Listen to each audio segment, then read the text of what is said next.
दोस्तों आपको एक कहानी के ज़रिए ये बताते हैं कि भारत में अगर ऐसा हुआ होता, तो शायद कुछ नहीं होता।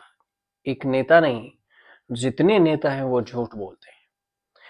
अब सिंगापुर में एक अजीबो-गरीब मामला सामने आया। मामला ये कि सिंगापुर के जो भारतीय मूल के विपक्ष के नेता हैं, प्रीतम सिंह, को अदालत ने संसदीय समिति के सामने शपथ लेकर झूठ बोलने के 2 मामलों में दोषी पाया। और उन पर इसके लिए 14,000 सिंगापुर डॉलर यानी करीब 9 लाख रुपए का जुर्माना लगा दिया। सिंगापुर में कानून बहुत ही कड़े हैं, लेकिन भारत के संसद में अगर कोई सांसद झूठ बोलता है, तो उसका क्या होगा? कुछ नहीं होता। क्या उसके खिलाफ कोई कार्रवाई ऐसी होगी? न केवल दूसरे सांसदों को भी याद रखे, जिसे नसीहत के तौर पर पेश किया जाए। कानून क्या है समझिए।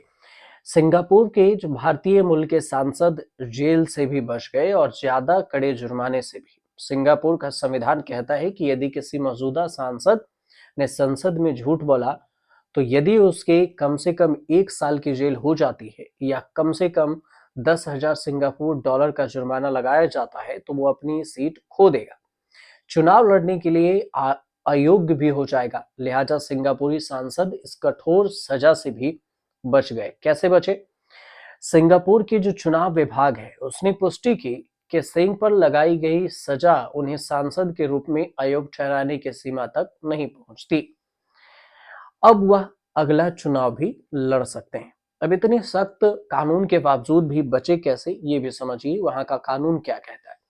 48 वर्षीय जो सिंह है, उन्हें संसदीय समिति के समक्ष झूठी गवाही देने का दोषी पाया गया, जो वर्कर पार्टी के पूर्व सांसद रईस खान के आचरण की जांच पर की जा रही थी, जिन्होंने यौन उत्पीड़न पीड़िता के साथ पुलिस स्टेशन जाने की कहानी गढ़ने की बात स्वीकार की थी। मुकदमा 4 महीने पहले शुरू हुआ था। अब दुनिया भर के सांसदों में झूठ बोलने के लिए अलग अलग नियम हैं और उसके परिणाम भी हैं कि अगर संसद में झूठ बोलते हैं तो क्या कुछ परिणाम होगा। आमतौर पर हर देश की जो संसद है इसे गंभीर मामला मानती है।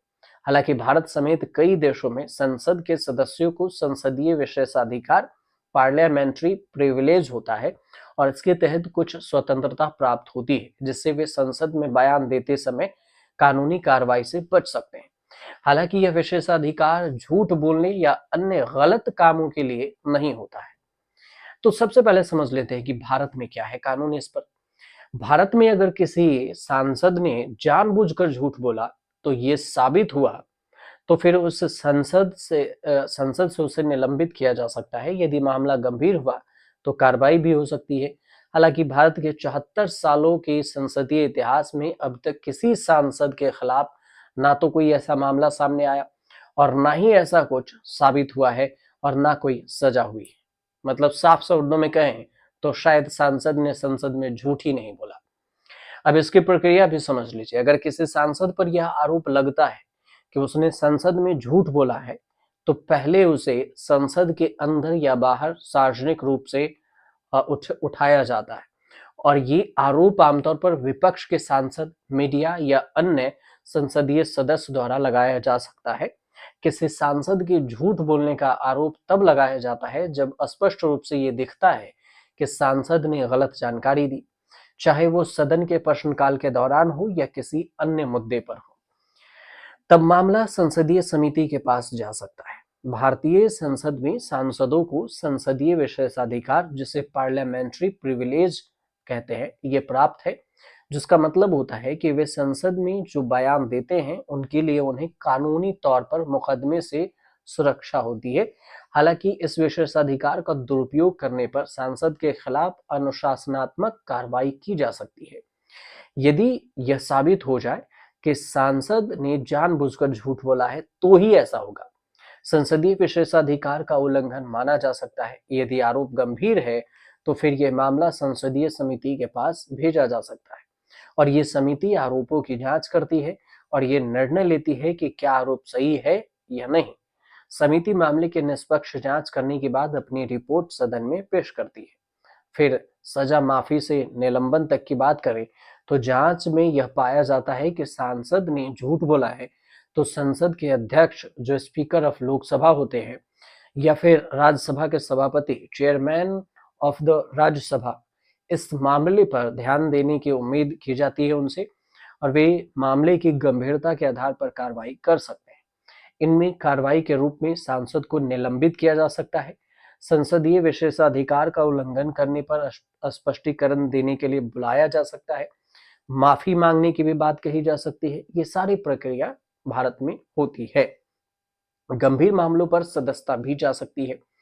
यदि मामला बहुत ज्यादा गंभीर है तो फिर सांसद की सदस्यता समाप्त करने का भी विकल्प हो सकता है। इसके लिए सदन में वोटिंग की प्रक्रिया होती है और इसे सदस्यों के बहुमत के निर्णय से फैसला किया जाता है।